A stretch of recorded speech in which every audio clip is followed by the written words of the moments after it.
Well, good evening, everyone. It's Steve Stokes here, and I'm really pleased to be presenting another webinar. I just want to let you know that if you're not seeing me, that's probably good for you. We're having some webcam difficulties, so you'll certainly hear me. And if you're watching this on YouTube after the fact, then you wouldn't have been seeing me anyway, so you've missed out on nothing. So just a little bit of housekeeping before we start. And in saying that, I've been assured by my support person right beside me, as usual. Back in the saddle is Samantha Higgins, and she's assured me that it might come on throughout the performance, so you never know. So I will just announce it again, but I just wanted to let you guys know that have tuned in. And tonight, please, there's a whole bunch of you there. So I've got Sam beside me. So if you've got a question as I'm talking, if you've got a question or something, or you want a bit more clarity, please put it in on the chat room. So if you can chat and ask questions, Sam will tap me on the shoulder, and I'll do my best to weave that into the presentation. So just to let you know, guys. So again, I just want to welcome everyone to the Self-Esteem, Self-Worth, You Are Worth It webinar. And it's I really am passionate about this program, as people know, especially the model. It's something that's been really important in my life, and the self-worth aspect of it is the first core issue that we tackle in the model. So let's get started, and we'll talk a little bit about tonight's webinar. The idea at looking at self-esteem in regards to recovery, and one of the things I've liked about our approach to treatment, which was initially put together by Pia Melody at the Meadows, and Pia's story and its relationship with Bill and Lorraine Wood, who are the founders of SPP, is well known and documented, and will be excitingly coming out in Lorraine's book at our launch this year. We're all sort of waiting for that. I suppose the idea is Pia noticed herself in her own recovery first, that there was underlying issues, that even though she was sober, she was not happy and well. And so in looking at the deeper issues, she started to develop a hypothesis. And the first part of that was about, well, what is the nature of a child? And the nature of a child is a need to be valued, that there's a preciousness that comes as a birthright, and that preciousness is reflected in how we're valued in the family system. And from that valuing over time, age appropriate, comes the ability to have inherent worth. Now, what I'm going to try and refrain from going into tonight is some of the amazing research on attachment theory, and Dr. Alan Shaw brings to the table around the importance of that early childhood experience. And what we know now is what Pia didn't know then neuroscientifically, but she knew it experientially. She literally found this out by having her own experience of this, and then asking nurses at the treatment center to send her folks that knew about that knew that they'd been traumatized. Now that might sound strange, but some of you even listening, and I've just got a nice message there saying that you can see me now, so I don't know if that's good or bad for you guys, but I'm glad that it's working and it's clear. What Pia found out for herself was that when she looked underneath, she knew that there was an impact. She wasn't exactly sure, but she started talking to clients about it, and clients would come and talk about their trauma. And the point I was going to make is that she only asked for people that identified as having trauma, because we know now that a lot of people have trauma, but due to minimization, denial, and delusion, we lose contact with the impact of it, but we'll see it in symptoms in our lives. So I'll talk about that today, in how it gets played out and how it sabotages the way we experience ourselves and the way we experience and create relationships. But when we look at this tonight, it's not just, I will give you tips at the end, don't you worry about that, about how to increase this sense of self-esteem. But Dr. Schroff at Oxford University makes the point that when there's healthy attachment, when the environment in a child's development is safe, and the person, the major caregiver, has a self-esteem, self-valuing, inherent worth themselves, a good boundary system, a good sense of self, ability to function and meet their own needs, and therefore be available to meet your needs and live in general moderation, then the child grows up having a good experience of themselves as precious, that they are protected, they're taught about their reality, and when they experience themselves imperfectly and have needs, that they're met. And as that goes on age appropriately, a child learns that it is okay to ask for needs to get met. They check in, they live spontaneously, and out of that comes a functioning human being. So what Dr. Schroef made the point of is that a functioning human being just has a sense of well-being. They don't stand in front of the mirror and glow. And I come from a shame-based family system, and I always thought if you had healthy self-esteem that you felt wonderful. But it's not the case. What Dr. Schroef points out is that someone with healthy esteem just wakes up and sort of has a sense today that things are going to work out for them, just an inherent worth that's not questionable. It doesn't go up and down. We'll talk about that tonight as we go through this issue of self-esteem and how to grow self-worth in recovery and some of the difficulties that we would have.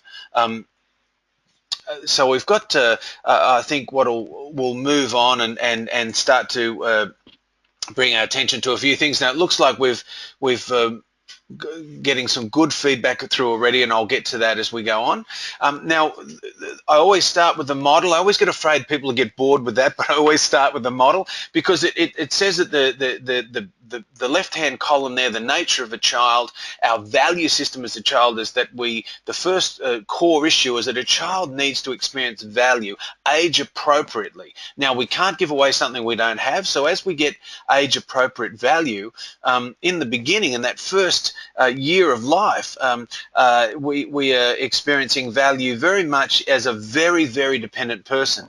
Now, Dr. Alan Shaw would say that that last trimester and including all of the pregnancy, it's really important that that valuing of the developing child is done through adequate rest and nutrition and health of the family system that the child's been raised in, and in particular mum and her experience of that of carrying child and how we treat it. We know now that we do the prenatal classes of today are very different than the prenatal classes of our history. Now I'm just going to you're right.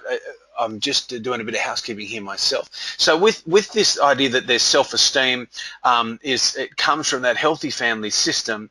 What we're going to look at tonight is not just healthy self-esteem, but the low self-esteem that can really inhibit us in our recovery. And it says at the bottom there in the dark blue square at the bottom, it says childhood lack of nurturing, trauma and abuse and neglect cause developmental immaturity. Now that's a bold statement, and it was a bold statement when it was written, but it's fairly exciting for and exciting is an odd word, but I was in the post-traumatic stress program here today, and for the entirety of the day we looked deeply into some of the complex post-traumatic stress experiences we have that can really sabotage our life. And there's a mixed, Pia Melody came up with the phrase joy pain when you start to come to understand what's happened to you. And what I mean by that is that when you're in a room and you realize you've got low self-esteem, that your body has an incredible reaction to some triggers, that there's lots of negative self-criticism and self-messages, and the way we feel feelings is quite hysterical. When you're on your own in that, the shame of that leaves you quite isolated and distressed. And shame wants self to remain hidden, so we don't tell anybody. So the extraordinary thing that happens in recovery, it's quite painful to risk and share who you are, but finally you're not alone, and finally you don't feel like you're a freak, and finally some of those really attacking and critical messages we can have don't seem as bad when we're around others that are also battling it as well. And there's quite a lot of shame reduction that comes from sharing it in the company of others that are dealing with very similar issues. So what we'll look at tonight is these primary symptoms. As you'll see at the top there, when we're not valued as a child and we experience trauma and abuse, we will experience ourselves as less than. And very much so in our adapted self, we will try and reflect the way we were parented and act better than. And as we go through this evening, I want to then really describe the sort of trauma syndromes that happen in regards to our secondary symptoms and relational problems. So we'll bring all that into tonight's presentation. And then look at that functional adult. Where do we go now we're in recovery, and how do we start to build esteem in real ways? And what I mean by that is I've always been, as a recovering person, I've always wanted to make sure that I've always wanted to make sure that people don't have a false expectation on how easy this will be. Pia Mellody in Facing Codependence makes it very clear, and especially in the workbook that goes with that, Breaking Free, which we run Life Skills 2 on here at South Pacific Private. And in that book, she says that in the beginning, it's really difficult to identify, firstly, the overwhelming symptoms of this disease, the immaturity, the secondary symptoms that creates it, all the filters we have to distance ourselves from the pain. And then there's the once we do start to see it and our defenses, our adapted defenses start to crumble, it just becomes overwhelming. And in early recovery, trying to feel good about yourself, you actually feel better when you slip into the disease sometimes than when you're in recovery. So learning to esteem ourselves can bring up all sorts of shame and defenses and core beliefs that are quite painful to tackle. And that's what we're going to look for as we go through this evening's presentation. The symptoms of trauma in action. One of the valuable things that you'll find in facing codependence and looking at developmental trauma is that when we have a self-esteem issue, the wounded child experience of that is a sense of less than. Now, one of the things that in the model it outlines that we feel the less than can be felt as in our feeling state. Pia Mellody says that when we're trying to look back and get an understanding of our developmental experience, if we've got trauma that was pre-7, and Alan Shaw would say pre-5, and it was developmental in nature, then we will not have insight and calendar-like memory about it. It will be felt in the right hemisphere of the brain, an implicit felt sense. Now, Pia wrote about this in the 80s, before neuroscience was as developed as it is today, saying that if you want to do your trauma recovery, we've got to go through the feeling states and the body to establish this. So we can have less than, might be a conscious thought, but it can also be a felt sense of worthlessness, that things aren't going to work out, that it's not going to be okay. Now, our adult adapted child from the family system will establish itself, but usually based on how we were parented in problematic times. So that can look very different for some folks. Some folks come into treatment really rebellious and outrageously out of control. Other folks come in really good and perfect, and it's hard to even see what might be the problem here. So when we look at this dance between the two extremes, that establishes our primary symptom issues. But what we'll look at tonight is also how then that results in as a symptom, the self-esteem symptom is negative control, where we'll allow ourselves to either be controlled by another's reality, so we're comfortable, or to then control another's reality so we can be comfortable. And then tonight I also want to look at then, well, how does that play out relationally with our relationships with self and others? And we'll look at the one up, one down, better than, less than experience of self-esteem. So what is self-esteem exactly? It's the internal experience of our own preciousness or value as a person. So it's not necessarily feeling wonderful or having a glow. It's not necessarily confidence, but it'll be where we just have a felt sense of our own value. It does not go up or down in regards to others. It'll come from the inside out, and it'll move towards relationships. So in other words, that the idea of inherent worth is, and the way I, in my mind, imagine it, it's like the stock exchange. My value in me does not shift as a result of your warm regard or lack of warm regard towards me.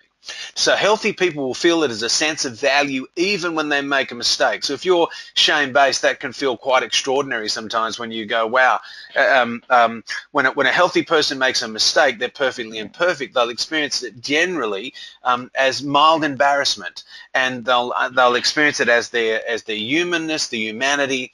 They generally don't go to an inner critic, but they go to an inner balm, a solve that they're able to remind themselves that they're human, that it's okay, and they err on that side of self-care and take care of themselves in that moment. Now, when you're shame-based and toxically shame-based, or you've got complex post-traumatic stress as a result of trauma, that can nearly sound like Wonderland. I even joked in the group today that it would be lovely if at Disneyland, if they had a ride called Normal Person, and you got to go through it and like a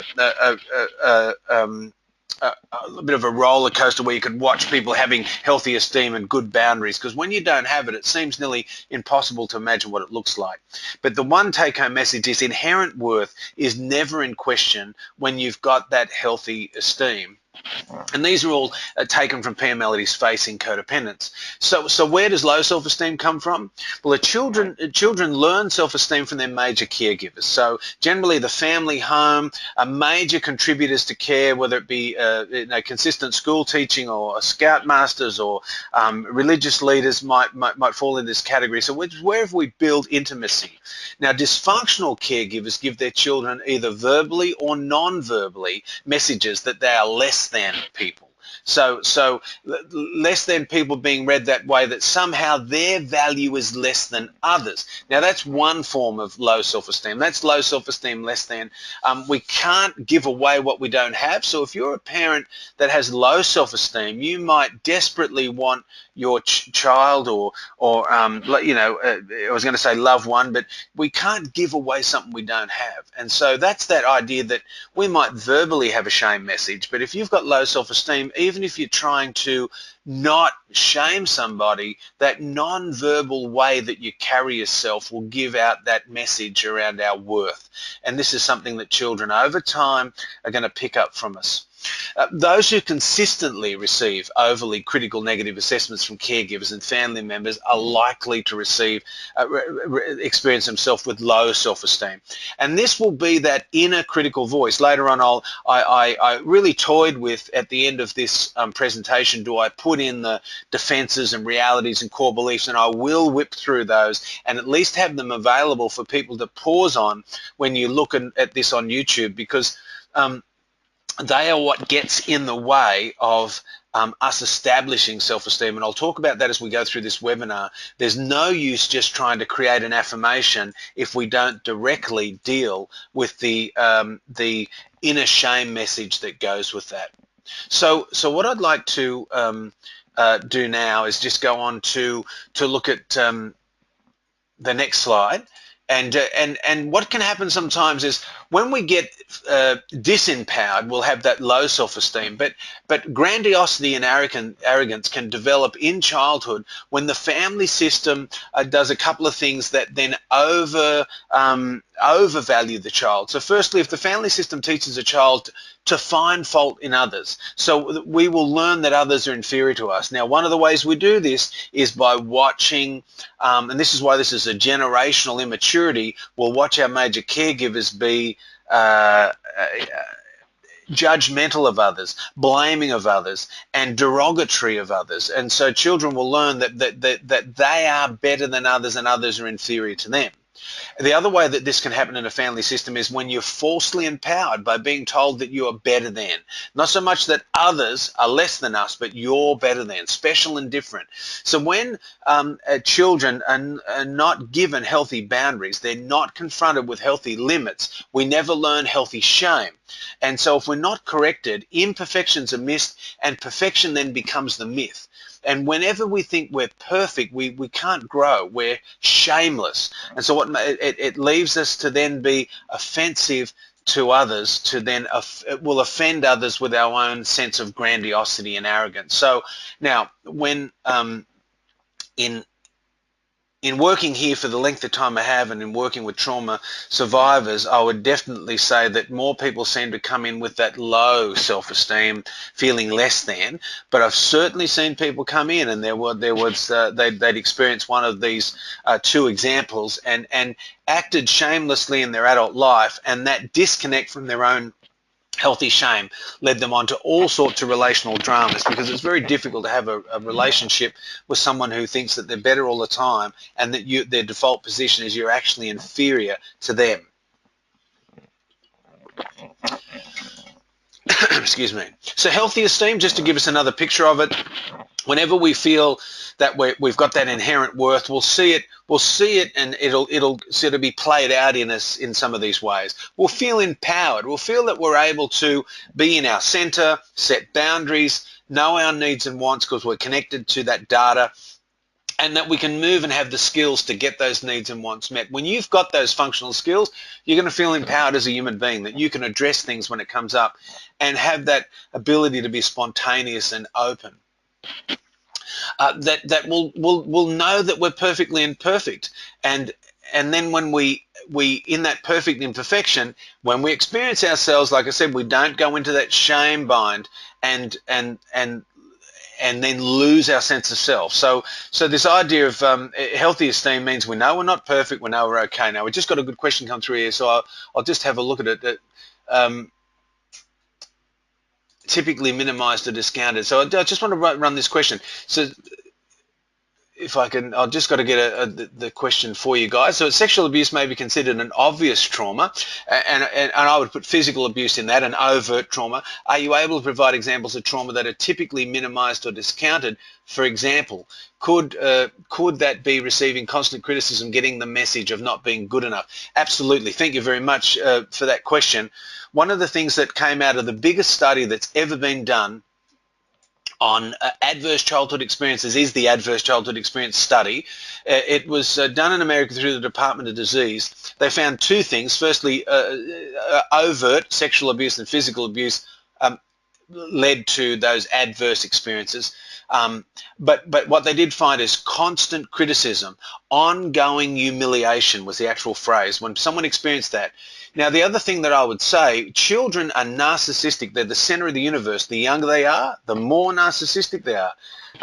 So what happens is when a child has a need and that need's not met, what happens with that covert abuse is, to give you an example, being physically struck or physically abused would be abject, overt abuse, but no physical nurturing. I'm stunned at the moment of seeing just how deeply people have been impacted from no physical nurturing, no intellectual stimulation, questioning and curiosities, no emotional connection. So in other words, it's an abandonment. And from that abandonment comes a loneliness experienced at a toxic level. So that's that despair and isolation that comes when those needs aren't met. So I hope, Eden, that is an explanation as far as I know around that issue, because certainly it's one of the most asked questions in our changes program at SPP.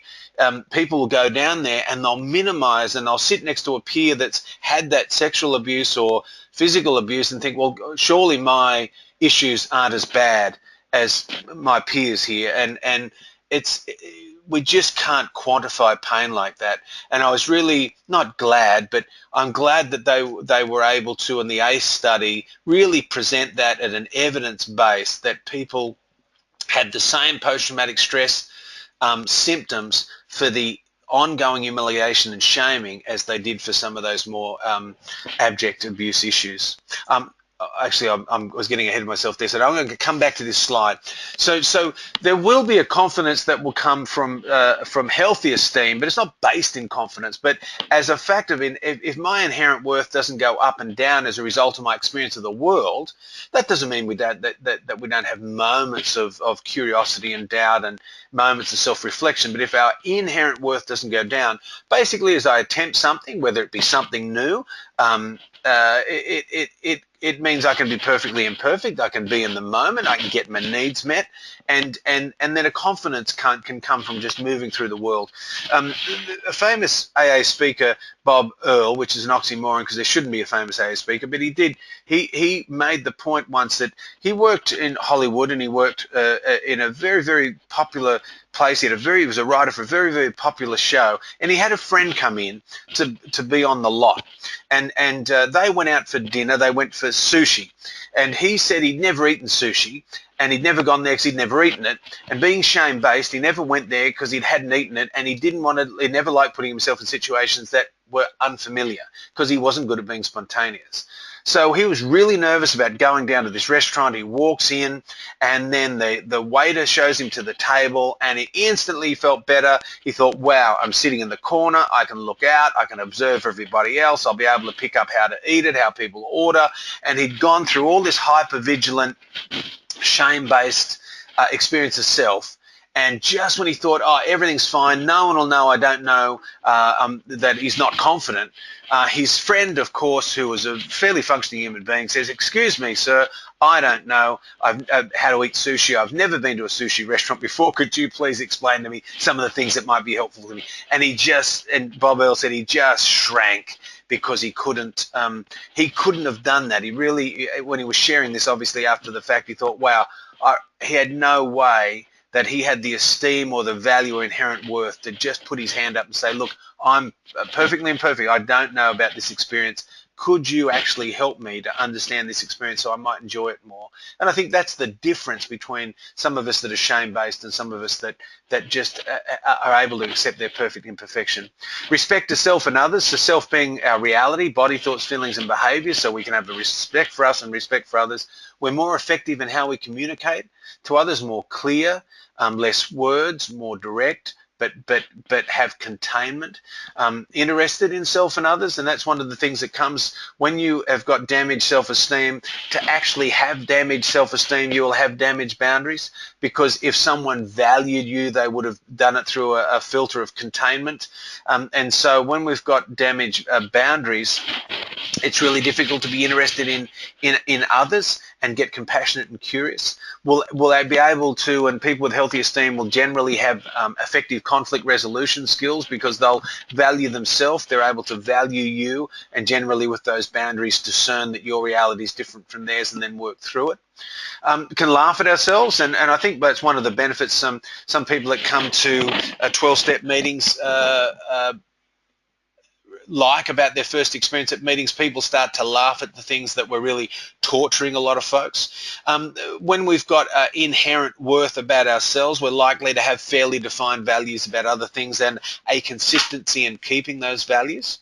Now, eye contact's very interesting because generally with someone that's got self-esteem issues, if you look at the neuroscience of developmental trauma, very much the upper vagal system is very much around the eye, the orbital nerves, the vigilance of gaze, the tone of voice, and the relaxed sort of facial expression goes a long way to reflecting that internal state. So generally people can have a comfortable eye contact, and if they're in comfort with themselves and valuing themselves, they will be presenting themselves in a way that gives them a really good chance of being received well. They can make amends and say sorry because they know they're perfectly imperfect, and it doesn't lessen their value to do so. They can celebrate both being quite ordinary and unique or special. So it's that idea of the simple life can be as rewarding as sometimes a special and different or nice occasion. They're accountable and responsible to themselves and others, can be interested in self and others, and they manage their emotions fairly effectively. So these can be just good and healthy signs of self-esteem.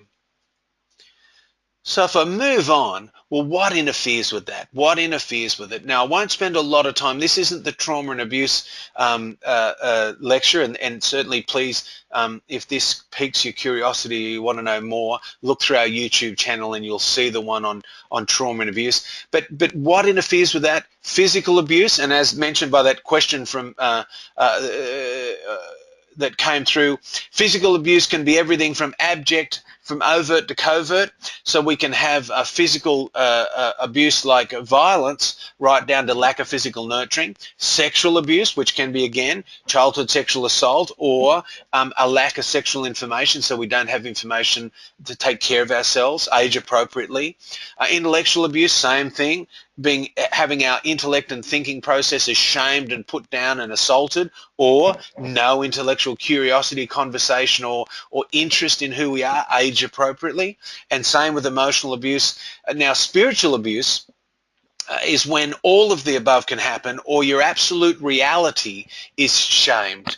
That a person in the family system, a major caregiver, makes themselves above the family rules and values. So they put themselves in that sort of deified seat in the house, and so it's do as I say, not do as I do. And when what that spiritual abuse can lead to as a shame message is an existence shame bind, and I'll talk about that a little bit further on in the presentation. And the other issues there are abandonment, neglect, and enmeshment, which I'll explain with this next slide. Just to the left there, that, you know, how we get that healthy esteem is that adult human being who's functioning themselves. See, to affirm someone, nurture someone, and set limits, we can't give away what we don't have. So a functioning human being has inherent worth, good boundaries, a good sense of self, takes care of needs and wants first, and then lives in a fair amount of moderation, and then we're available to care give.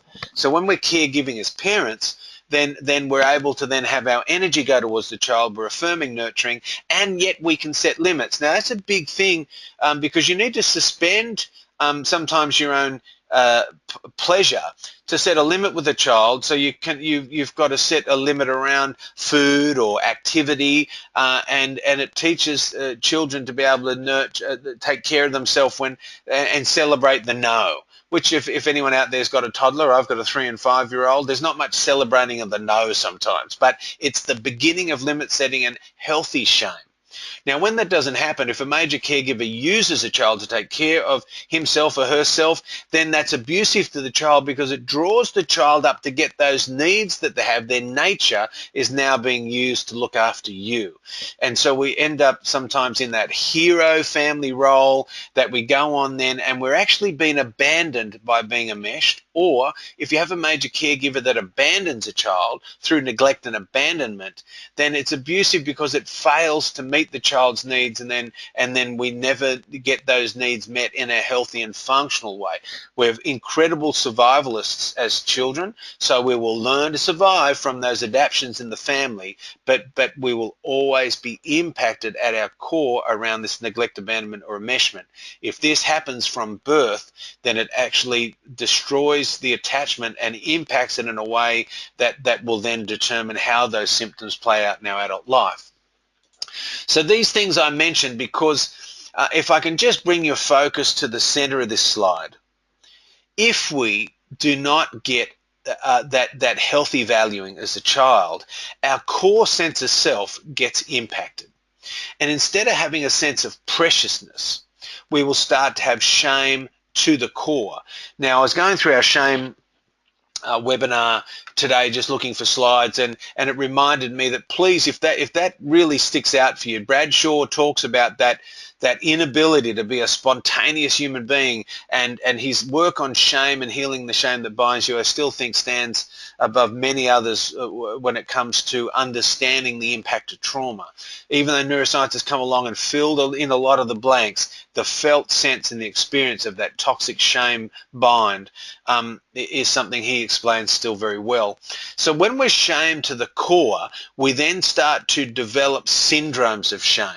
We'll have ego defense cover-ups that are very primitive in early life, repression and suppression and disassociation. So anyone out there that has got complex post-traumatic stress disorder or developmental trauma disorder, as the psychiatrists start to negotiate what we're going to call this collection of symptoms. But if you've got that real visceral loss of control, that you experience something today and it brings up that felt sense of the trauma of yesterday relationally, then at this point we can have disassociation. Other other roles, then family roles come into play, behavioral cover-ups, all those defenses, and then those syndromes of shame around addictions, mental health issues, and physical health issues. It can really feel in early recovery like we've really bitten off more than we can chew, because when we're in denial, when we're acting out, we can be numb to a lot of this, that we can have a lot of minimization and delusion about our childhood trauma. So it can be quite a shock to the system when those defenses stop working. And in actual fact, this is a recovery map. For any of you that are watching this that have been through treatment, then you'll see that you would have come in and given up a lot of those syndromes of shame, the outer circle, when you came into treatment. Through being in treatment, you would have through being in treatment, you would have noticed that you would have had to have challenged some of those particular things. Now, what John Bradshaw says about this shame at our core is that it's a soul murder. Pia Mellody says that developing a functional adult in recovery is reconnecting to healthy shame, and healthy shame is what connects us to a higher power. So when we're shamed at our core, this soul murder is that we are disconnected from ourselves, we're disconnected from healthy shame, we experience it as worthlessness, and we can never really then connect to to God as you understand God, whatever that would mean for you out there in the audience. So I won't spend much time on this. As I said in the shame webinar, I go into this in detail. I could easily spend a lot of time on it because I think that map there's so much in that map. So please go to that shame webinar if you're interested and curious about more information on that. So as we go through, shame binds occur when a child experiences disempowering abuse and gets the message that they're worthless.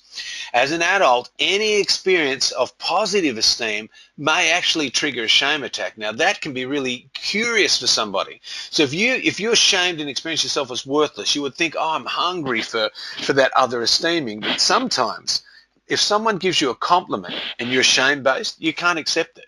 There's nowhere for it to land. You'll even talk someone out of it. If I've been guilty of that myself. Someone will give me a haircut. I've had to actually learn to have a containment boundary when I think once someone here commented on my new haircut, and I think I spent 10 minutes explaining the process to them, which they really didn't need to know. It's that over-explaining of a codependent. And the idea of learning to say thank you can be really difficult in early recovery, and then learning not only to contain, but then to take the compliment in can actually trigger a lot of shame, and once you deal with the shame, it can trigger a lot of pain. The self-esteem shame bind might have two other manifestations, so I just want to go through these. You might relate if you're out there. The first is a shame existence shame bind. If you're shamed to the core, then an individual can feel that they don't deserve to live or take up space on earth. So this is a shame existence bind. So when a child is shamed for having been born, that child will experience this as a shame bind, a shame existence bind. Now, one of the ways that plays out is in anorexia or high-risk behaviors or things that we will do that really don't value our life. And the other one is that we can have a shame bind that is a shame affirmation bind, and it can occur whenever if we were shamed as a child for affirming or esteeming ourselves. So we can have, whenever we've got this shame affirmation, we won't be able to receive or accept nice and pleasant things from others, and we certainly won't be able to give it to ourselves. So when we talk in SPP around, well, where to, and I'll certainly round this up at the end, but I just want to introduce the idea. We use we have a few words that are quite jargonistic for this model: the wounded child, the adult adapted child, and then the functional adult. And essentially, the role of the functional adult is through treatment, recovery, intimacy, and reparenting, we start to take on the two recoveries we need to do. One is from our history, and that's where our wounded child, and for the purpose of this webinar, our low self-esteem, less than, or our adult adapted child, those traits that we have and defenses that we have that prove that we're better than, then need to be reparented by this part of us now that's going to learn to self-esteem.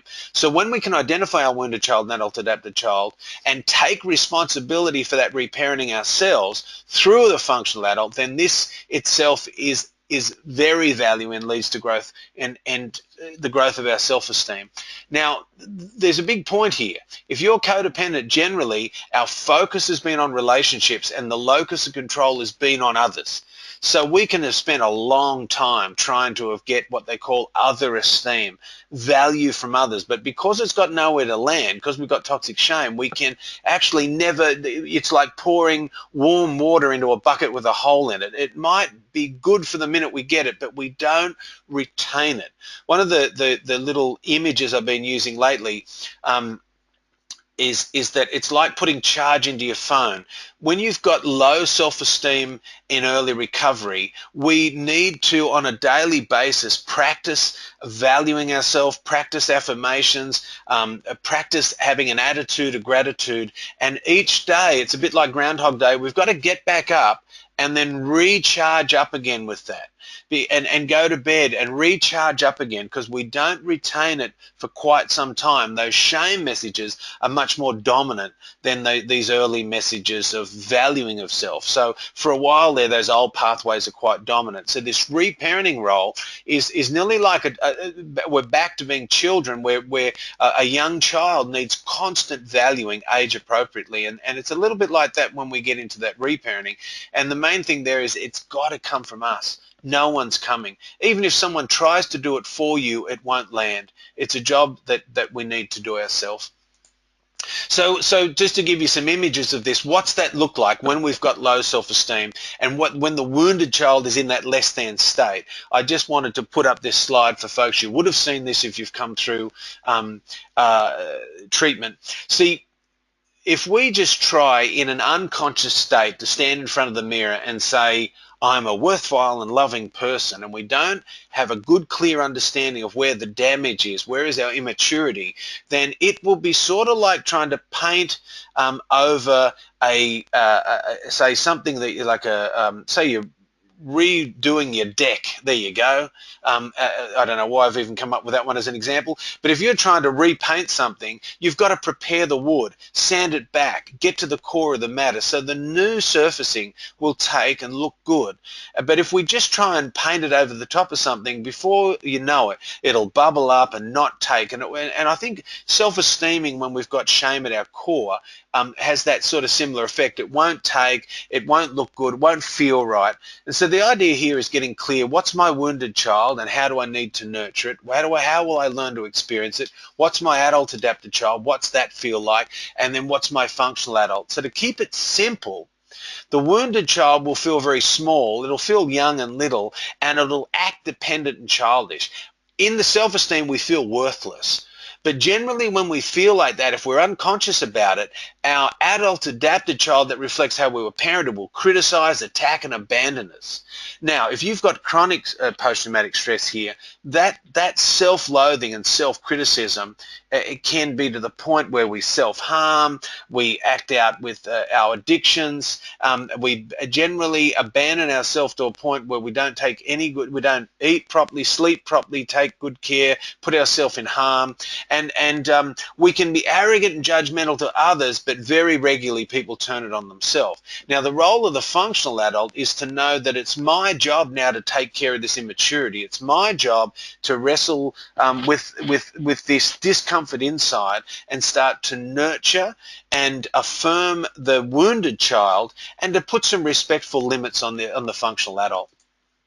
So the wounded child will feel disempowered, sees itself as less than others, avoids conflict, difficulty saying no, feels not good enough and inadequate, takes the one down position, makes others' needs and opinions more important than theirs. It'll seek approval and esteem from others and denies and ignores their own reality.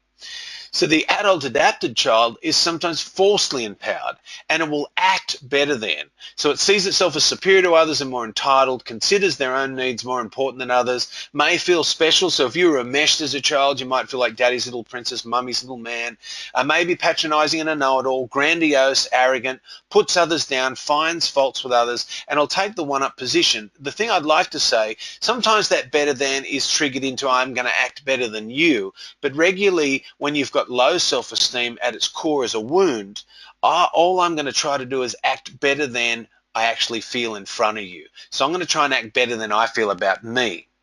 Now, those two things, that's the wounded child and the adult adapted child. Now, the secondary symptom of that is negative control. So you'll know that you've got self-esteem issues by these secondary symptoms. Do you find yourself trying to control someone else's reality for your own comfort? In other words, changing their body, changing their thoughts, challenging and changing their feelings and behaviors. Or do you allow your reality to be controlled by them to get your needs and wants met? So sometimes we do it from being controlling of others, and sometimes I'll let you control me, and I'm going to try and get some needs and wants met like that. So that dance is a major source of codependent frustration.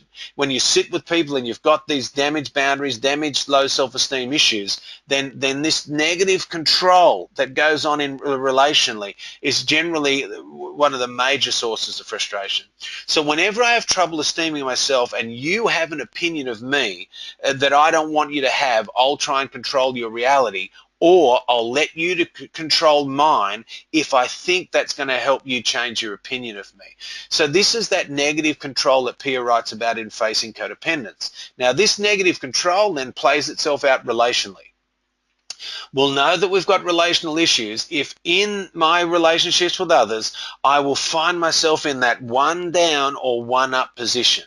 And that one-up position, like I said, I could be arrogant in front of you, or I could just act better than I actually feel. In that slide I showed about the syndromes of shame earlier on, around my reality, because all these things link together like a jigsaw puzzle, if I feel bad and flawed, acting good and perfect, I'm going to be in a spiritual crisis as a secondary symptom, but the relational issue there is I'm going to be dishonest with you. So in my one-up low self-esteem issue, I'm going to act like I'm feeling better than, but I'm actually living in that dishonesty. So how do we recover from low self-esteem?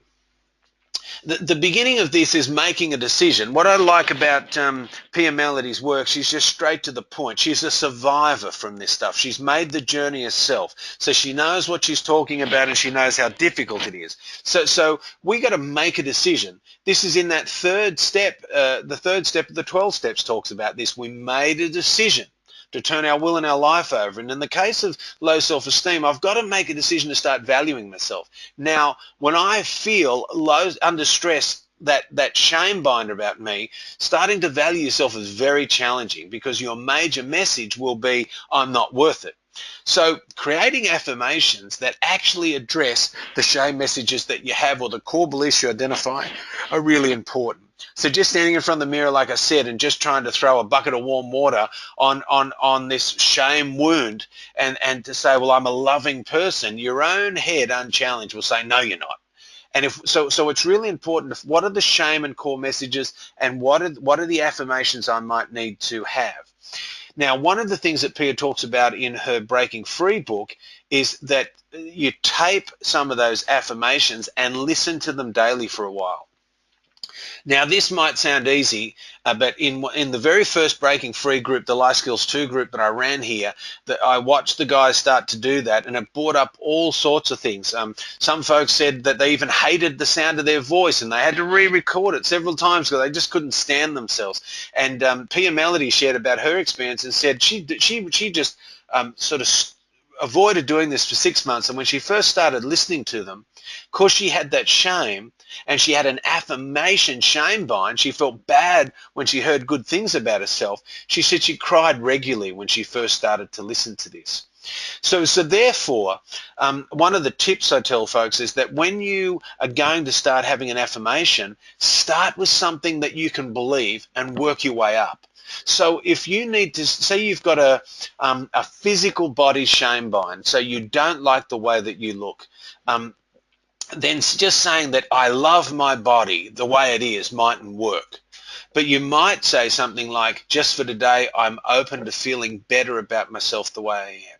And all of a sudden, that's sort of believable, that you're starting to value you at a level that you can feel good about and actually sort of believe. And then eventually you might get up to, I love myself the way I am. But it might take some time. So give yourself that time.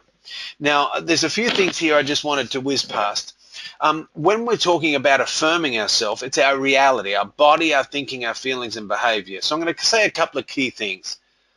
If you've got at a body level post-traumatic stress as a result of childhood trauma, complex PTSD, then sometimes some triggers are going to be so overwhelming you can't even be in your own body. You're going to need to get the support to deal with that trauma at that visceral level.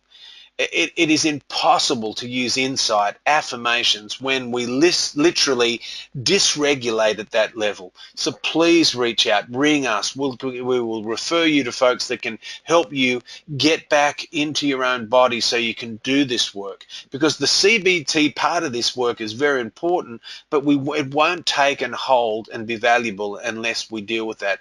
I just wanted to mention that. The other things that I just want to breeze past here is that even just being in our body can be difficult. Paying attention to our senses. For a lot of codependents, our abuse was so disorientating, we disconnect from our body. So getting in touch with our physical appearance, our internal physiology, and relationship with parts of our body. Sometimes we have shame binds around sexuality, sexual organs, physical body, color, height, things that we're very powerless over. So dealing with our self-valuing about our body can be very difficult. Now, when it comes to thoughts, one of the challenges is going to be is that it's hard to affirm ourselves when we've got lots of blind spots around our cognitive distortions and beliefs and values, and be disconnected from our history. So the core beliefs that come as a reaction to trauma are starting to unveil in front of you here. The shame messages that come up for us when we do our realities are what we can then tailor our affirmations to self over. So if I've got a message that I'm unimportant, then my affirmation needs to be about my sense of value. If I've got one about, say, I'm unsafe, then my affirmation needs to be around my boundary and ability to protect and contain myself, and so forth. All of these core beliefs and messages will reflect esteem, vulnerability, identity, or needs and wants. And so therefore the affirmation itself will be reflecting one of those four core syndromes. When it comes to defense mechanisms, one of the things that's going to stop us valuing ourselves is those defenses. If we're in avoidance, if we're being irresponsible, if we're just blaming others, I'm not even going to look at me to see that I might be in a shame bind or need to affirm myself. So we do some good when in the webinar around sharing our reality and boundaries. We go into this in depth, but I just want to make that point that we're not going to be affirming ourselves if we've got an active defense mechanism. But an active defense mechanism and an active core belief is going to tell you that where we need to bring the recovery tool. So I just wanted to put these in there. The other thing I wanted to mention is if it's hysterical, it's historical. So if a lot of folks don't have those in the center column there, those adult appropriate feelings aren't what we experience when we're in shame. When we're in shame and when we're overwhelmed, when we're in low self-esteem, less than, wounded child, or when we're in that adult adapted child, we can actually experience our feelings at that toxic level. So again, just an affirmation on its own is not going to work. Those toxic levels are generally connected to complex post-traumatic stress. So getting that support we need to be able to soothe our affect, start to regulate ourselves so these affirmations can take hold is essential and important. I always wanted to whack this up. I spent all day on this tool. I've told people here, if there's one thing you take away from SPP, it's to do a reality every day and start to tune in to become aware of that functional adult processing of to become aware of and appropriately meet the needs of self and others. Our wounded child meets our needs. Our adult adapted child meets our needs, but they're immature and inappropriate. And we usually cause damage to self and others. So this process of tuning in and looking at, well, if I can go through and there's been a triggering experience and I look at what the trigger is, I get better at learning about the things that are going to trigger me in the future. If I look at what I believed about me, what I imagined, what the core belief was, and certainly if it's hysterical, it's historical, what did it trigger from my past? Now, just a little tip, because this is fresh in my mind today. When we're talking about what it triggered from my past, don't be seduced by just reflecting on what the trigger was. It might have been that the trigger, it was actually not what was reflected from your past, but the core belief. So say you had an experience where someone, say you were in a car accident and someone did something where you were left with a lot of post-traumatic stress, but it wasn't about the car and an accident and the vehicle, but it was about the erratic driving of someone in rage. Then what might be more important is to look for the core belief of a lack of safety. What I make up about me is I'm unsafe, and so you're looking for what the core belief is in the history, and any experiences that triggered the core belief, not the literal experience. So just doing this process will help us identify where we need to put that recovery balm, where we need to establish an affirmation, start to affirm ourselves. So through treatment, recovery, and intimacy and reparenting, we grow those these functional adult skills. Now, PRSL says the first 18 months can be really difficult. And I only mention this because I do not want people out there thinking that recovery journey is, if you're in the difficulty of it, sometimes you can think, God, am I doing something wrong?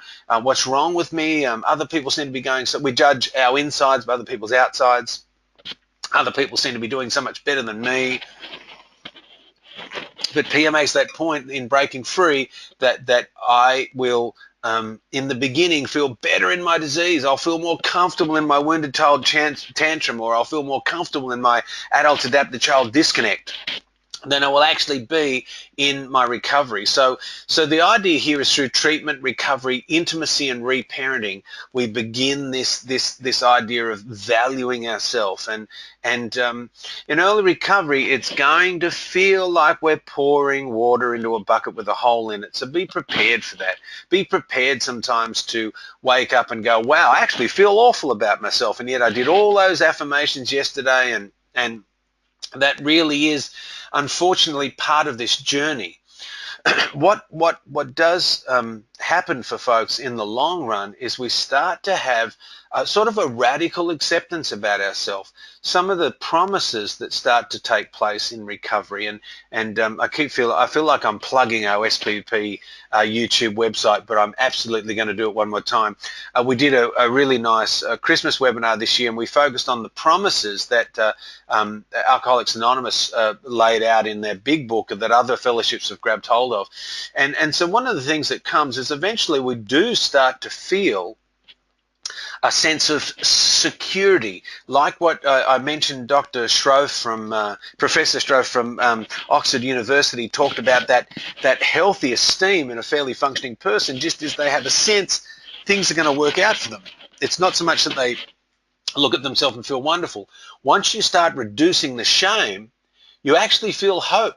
You feel joy. The healthy shame lets you know that you're perfectly imperfect and therefore need a higher power. It motivates us to do step 3, but it really is about step 11, and that we start to pray only for the power of and knowledge of God's will for us and the power to carry that out, which leads to that spiritual awakening as a result of these steps. Now, if you're an atheist and agnostic listening to that awakening can happen for us because we're actually now awake to ourselves. We know that it's our job to reparent us, that when the wounded child feels sensitive and needy, we look after it. When the adult adapted child wants to act out and be offensive, we can contain it, and we can get the support structure around us to do it.